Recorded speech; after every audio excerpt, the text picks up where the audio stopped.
Hi, I'm Ted Rogers. Welcome to History by the Plate. Right now there is a beautiful southern rainstorm going on right outside of our house here in Atlanta. And frankly, I had forgotten in our 8 years living in Colorado how much I missed those. These deep southern rainstorms are so iconic to living here in the South. Now, something else that is equally iconic to the South is the art of frying food. Now, I've fried a chicken or two in my day, but I had a friend of mine challenge me saying that to really get the best flavor out of frying your food, you have to use cast iron. Now, that made no sense to me. I mean, what difference would it make what the vessel that you were frying in was made out of? However, this Christmas, my beautiful wife bought me an incredibly gorgeous handcrafted cast iron chicken fryer. And let me tell you, it does make all of the difference in the world. Now, cast iron cookware is not new. It first made its appearance on the world stage during the Han Dynasty in China around 220 AD. In the 16th century in Europe, casting techniques became widespread, especially in the Netherlands, where they used a dry sand casting technique. This is why cast iron pots are often called Dutch ovens. It harkens back to that. It was in the 18th and 19th centuries, though, that we saw a boom in cast iron cookware. Cast iron pots and pans were so important to daily life by this time that in his book, The Wealth of Nations, Adam Smith said that they were worth more than their weight in gold. So, how does frying in cast iron make a difference in the quality of the food? Well, come on, let's go take a look. Now, normally when cooking, and what I used to use when I was frying, is this pot. This is my go-to pot, and I love it. It's a masterpiece of metallurgy. You have here surgical stainless steel on the outside or the inside, and then in between those two layers you have a layer of copper, not just on the bottom, but it also follows the contours all the way up to the top. So while you're heating this up, the sides of this pot will get as hot almost as the bottom at almost the exact same time, because copper is such a good conductor of heat. I use this easily 85–90% of the time when I need to use a pot in the kitchen. But when it comes to frying, here's the issue. Copper is a great conductor of heat, but also it conducts what is cool. So as you add different pieces of chicken or whatever you're frying to the hot oil, it will then act as a heat sink and lower the temperature of the oil. So you'll then have to be playing around with the burners to keep the oil at an even temperature. This is a great, great pot. I mean, it is brilliant, a masterpiece of metallurgy.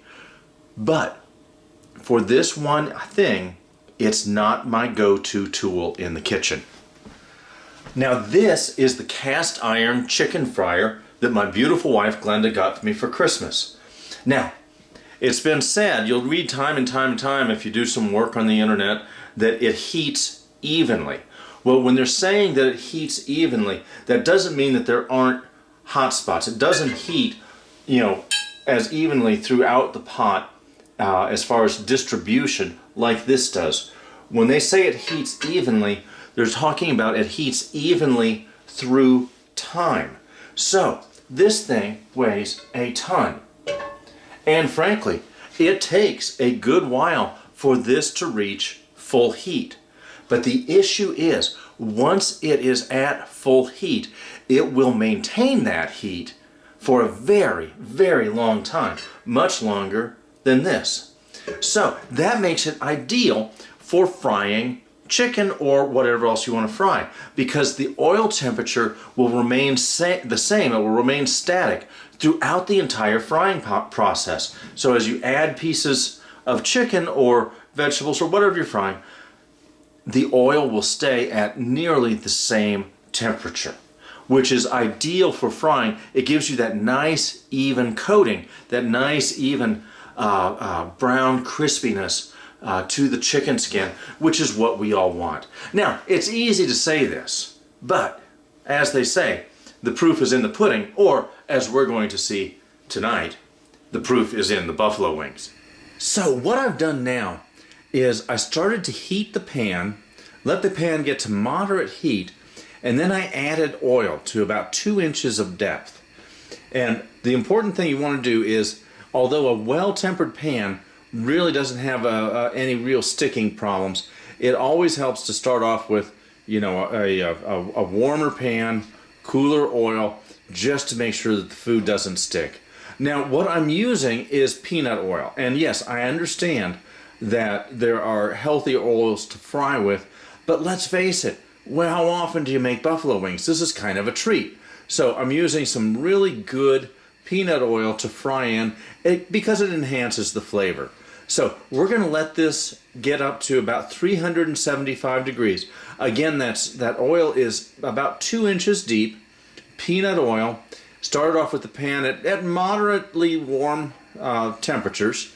You wouldn't want to touch it. And then added the oil.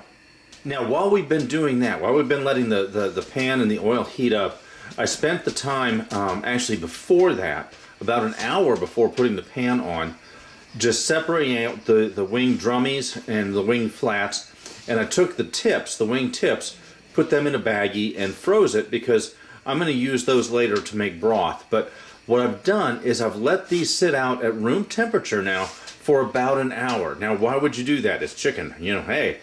But why, that's my dog Millie. The reason why you do that is you want to get everything to the same temperature so that it'll fry at a very even rate. So as I mentioned, cast iron is slow to heat, so while this has been heating, and it's now a little bit hotter than I needed, it's at 385, I want it at 375, but the wings will lower the temperature a bit.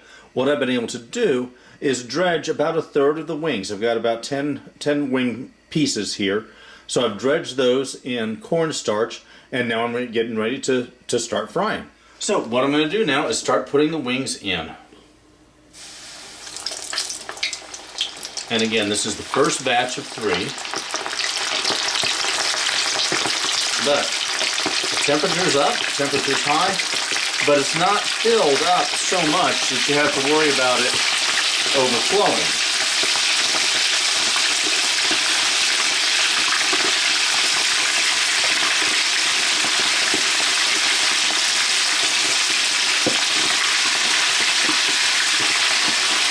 Okay, that's a good boil. It's going to settle down here, and when that settles down, you'll be able to see the wings a little bit better. And after about 10 to 12 minutes, and I'm going to reach in there and roll them every now and then just to make sure that they're cooking evenly, we'll be able to see what we've got. And we're going to see some really good looking wings. Okay, so we're about 10 minutes into the process now, and what I'm going to do is I'm going to start pulling out the wings, starting with the ones that are a little bit smaller because they cook faster, and moving over to the ones that have a little bit more weight to them towards the end. So what we've got here, that's a larger one. I'm going to wait for that one. But here's a nice skinny guy here. And what we're going to do is I'm going to just dip that really quickly, drop it into the sauce, roll it once, pull it out, and I'm going to put that on the cookie sheet here with the baking rack on top of it. And the reason for that is because that's going to go into then the oven. All of these are at 175 while I do the rest of the cooking. So, but again, doesn't that look good? Isn't that your ideal buffalo wing? Let me get a flatty out here for you.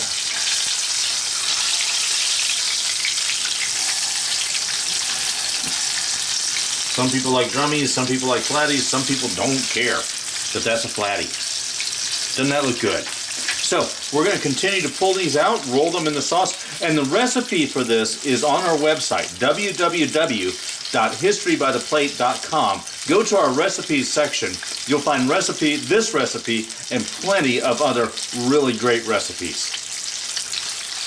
Okay, here's the second batch getting ready to pull out. Now you'll notice they're not really what you would consider a deep brown. The color comes with the sauce. So don't worry about them being lighter than you think. The color comes when you put them in the sauce. Okay, so we are done. We've fried up 3 batches of wings, rolled them in the sauce, but look at these. Everything is uniform. There's not one that's significantly overcooked. There's not one that's significantly undercooked. Everything is uniform, and that comes from using the cast iron fryer. So cast iron actually does make a difference. So check out the wing recipe. It's on www.historybytheplate.com under the recipes tab. I hope you enjoyed this, and I hope this is helpful. This is Ted Rogers on History by the Plate.